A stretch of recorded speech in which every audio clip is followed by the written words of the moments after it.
Welcome to the KuppingerCole Analyst Chat. I'm your host. My name is Matthias Reinwarth. I'm an analyst and advisor at KuppingerCole Analysts. And my guest today again is Annie Bailey. She's an analyst with KuppingerCole, focusing on emerging technologies again and still working out of Stuttgart. Hi, Annie. Hi, Matthias. Thanks for having me. Great to have you again. And this is the second and promised part of a series of episodes that we want to do about emerging tech in healthcare. And we did this a few weeks ago, and we started out on the one hand with looking at what are the goals that we want to achieve until 2030.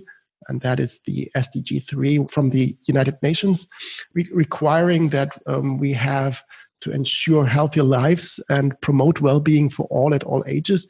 And as we are also technology analysts, of course, we look at what's going on in the technology sector. And you've mentioned a few of these emerging technologies, including AI, machine learning, IoT, blockchain, and especially important for KuppingerCole, digital identities as key factors impacting the healthcare sector. And that is where we close down our first part of this series.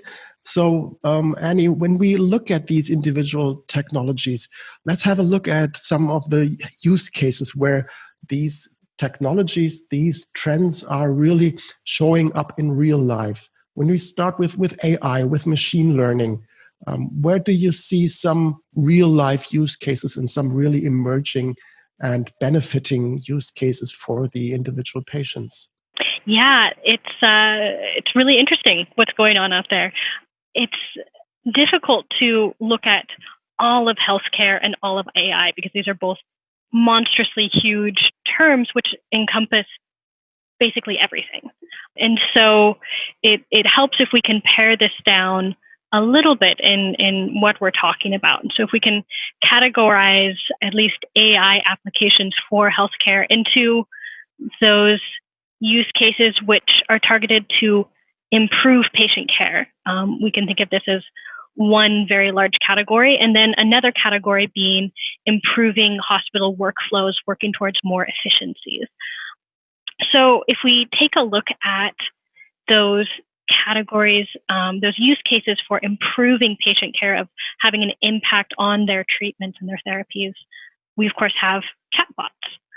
This is chatbots are, of course, not new, but they're becoming more and more sophisticated in being able to help patients self-diagnose, to type into the window their symptoms and be given suggestions on what that could be, to other symptoms to look for or watch out for, and of course to inform them on possible next steps if they need to be referred to a doctor for more investigation, or if there's a home remedy which they could try and see if that helps relieve their symptoms.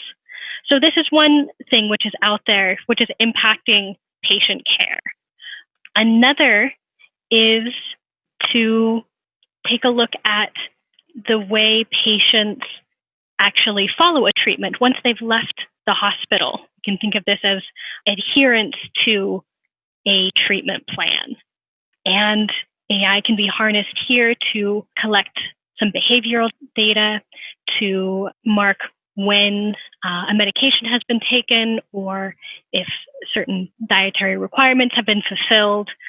And this can be collected and analyzed to help understand what behaviors lead to a patient sticking with a treatment, or what behaviors lead to failure to fulfill that treatment, which can, of course, then help doctors and outreach staff members to find good intervention strategies to help patients maintain treatment and ultimately continue on their health journey or their healing journey. So these can be thought of as AI for improving patient care. There are many, many other use cases which fall under here. If we pivot and take a look at AI for efficiencies, for improving hospital workflows, reducing no-shows for appointments is a really big one. because a doctor's time, of course, is very valuable. If they have a patient who doesn't show up for an appointment, that's simply lost time and lost money and is incredibly inefficient. And so similar to the patient's adherence use case, behaviors can be tracked and analyzed to help understand which patients are at risk for not showing up, help understand why, and help drive the interventions and the community health efforts to help make sure they are able to attend their appointment. If it's a matter of time of day, of transportation, of other responsibilities, help understand what is driving their choice to not show up for an appointment. So on the one hand, we are talking about improving the leveraging of existing resources, a doctor, a caring facility. But on the other hand, we are looking, and that's most striking to me, we are really improving the scalability of healthcare processes. When I talk to a chatbot, this is really know-how that has been extracted of doctors' minds, and that can then scale up to serve many more people at the same time, at least for a very limited and narrow focus. But this can really improve the overall patient care in general. So this is really striking to me that AI and machine learning in particular are really contributing to providing a better and a much more scalable healthcare here. So that's great to hear. Often mocked and often not well understood blockchain. When we talk about blockchain in healthcare, can that have similar effects when it comes to using blockchain in healthcare use cases? Yes. Surprising for some, not surprising for others.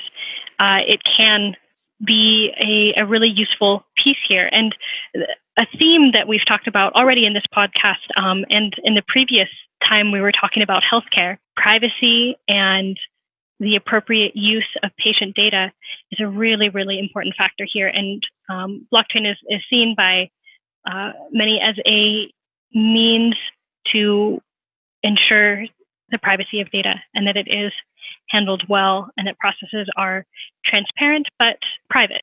So this can be used actually in some digital identity use cases, in identifying a medical staff member or identifying a patient and having access to their health records. This is something which can be facilitated by blockchain, not always, but again, this is one possible architecture for facilitating a digital medical ID. And so this benefit really comes from having a secure storage of proofs, being able to securely store the proof that I am who I am, that I'm not a medical professional. I should never be hired as one because I do not have these qualifications. I am, in this scenario, a patient. And that proof, which would be stored securely, is also able to be shown that it has not been tampered with, that I haven't added extra qualifications to my profile, that nobody else has done that. And so that's where the value of blockchain comes here in facilitating the safe transfer of data, but also presenting credentials in the form of a digital ID. This could also be useful in tracing pharmaceutical drugs throughout production to retail sale, then finally to the home, to make sure that the production setting and all quality controls were followed and that it can be traced from really production to use. Yeah, I think this issue of counterfeit drugs is really a large issue in several areas around the globe. And I think when we have some supply chain control, supply chain management, supply chain tracing, that is really an important thing, especially when it comes to such essential goods like pharmaceutics. So I think that is really an important thing. So it's supply chain control, but mapped to the healthcare system. So if I look at my phone in the evening, I can have a look at my heartbeat over the complete time of day. And when I did sports, most probably not. And I can see really some information that my smartwatch took from me and communicates to my cell phone. So this is one aspect that I can see in real life already when it comes to IoT, to wearables. But there are much more IoT use cases that you had a look at when you did your research, right? Mm-hmm. So just as you say, usually the first thought that somebody has when they think of the combination of IoT and healthcare is a smartwatch. This is a really popular and will most likely be a very fast-growing section of the health market, of being able to deliver this personalized care, personalized experience, you having direct access to your own health information and with a means to process it and gain insights. So we can think of that category as wearable IoT devices, something which you could just have with you, put on, carry with you. There are also implantable IoT devices. These are not quite so popular. It's a very invasive process, but is becoming more standard as a medical procedure. One example could be a smart retina. For those who have vision issues, a smart retina could be inserted into the eye as a means of helping the eye adjust to different light intake, different color intakes, help balance depth perception when needed, help in these situations. So this is something completely different than a wearable device, which you could just put on your watch, but yet it is having a very clear impact on a particular health issue. You also have another category of IoT called Ambient IoT, and this is the concept that you as an individual could have an impact on your environmental context through IoT control. And so this would be, think of, for example, a hospital room where you from your bed can easily adjust the lights, the temperature, the way your bed is oriented, if a visitor could come in and visit you or not, so access to the door, communicate with your health staff, query your IV drip to know how long it has to remain hooked up to your arm, things like that, things where you can interact with the ambient environmental context around you. Right. So, these implantable IoT, this was a bit scary to me, to be honest. But yeah, I think this is something where we really have to go forward, and this is something that really can, solve immediate issues, and that is really another way of curing existing issues. You've touched up quickly. This whole topic of digital identity is something which we might elaborate a bit on. You've talked about identifying health professionals and their qualifications, and to make sure that only those people who are the appropriate people can actually execute tasks in a healthcare system. And you've mentioned briefly the digital medical ID of the individual patients or the individual health files that you have. What are use cases connected to this digital identity that we should look forward to, or that we should expect very soon in real life? Yeah, digital identity is going to be a really critical piece in a healthcare journey towards digital transformation. So at the hospital level, at the private practice level, to a countrywide initiative for digital transformation. So we've talked about it a bit earlier, how important data interoperability will be, and how that's connected to a patient-centered journey or a patient-centered process.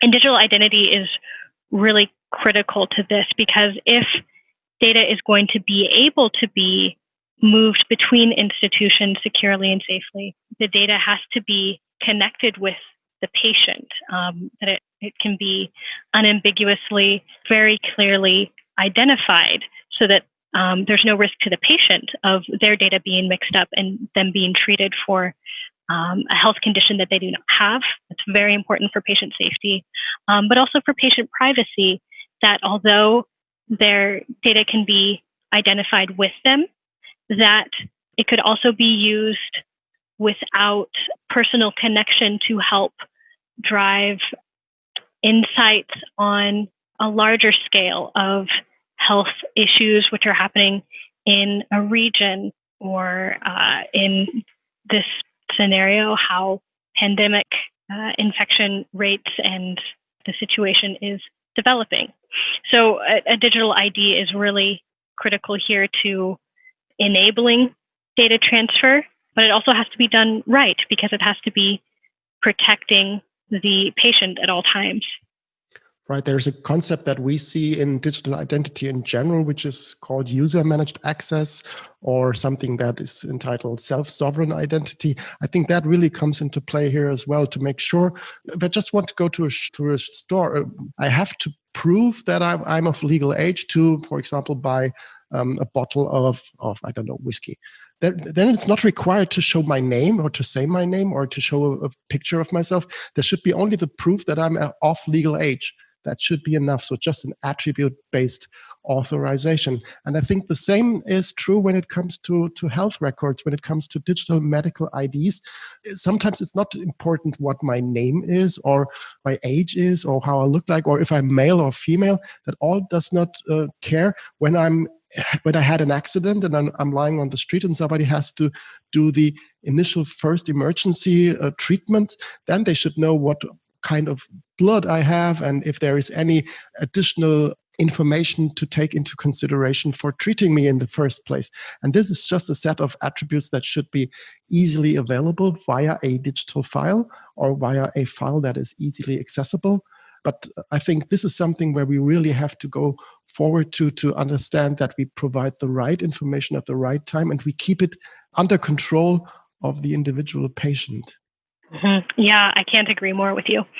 Okay, great. So thank you very much for talking about these individual use cases. You said there is much more to come. We just picked out a selection of what you looked at, and there is, as I said, much more to come.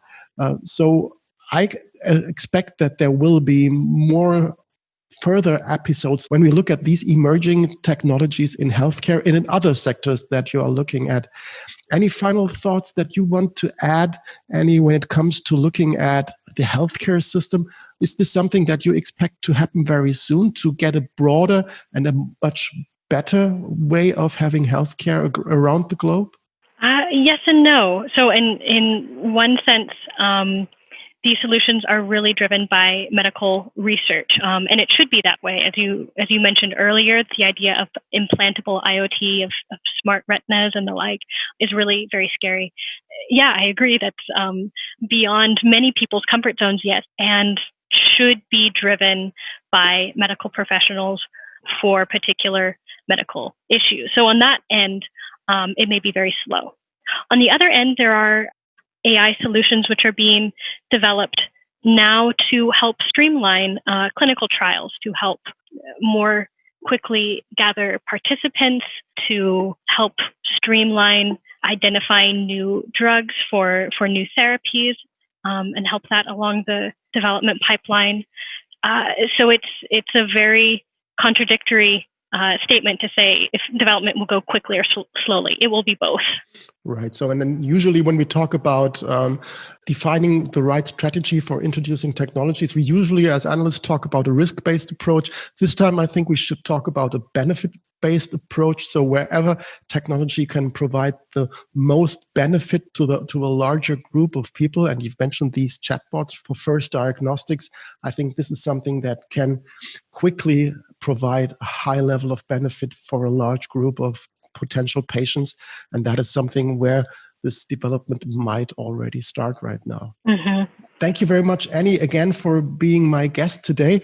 For the audience who are listening, please go to our website, KuppingerCole.com, and search for emerging just as one keyword in our search engine, and you will be guided to documents and research provided by Annie and our colleagues when it comes to these emerging technologies around healthcare, financial services, and other sectors. So thanks again, Annie, for being my guest today, and looking forward to having you in an upcoming episode soon. Thank you, Matthias. We'll talk soon. Thank you. Bye-bye. Bye-bye.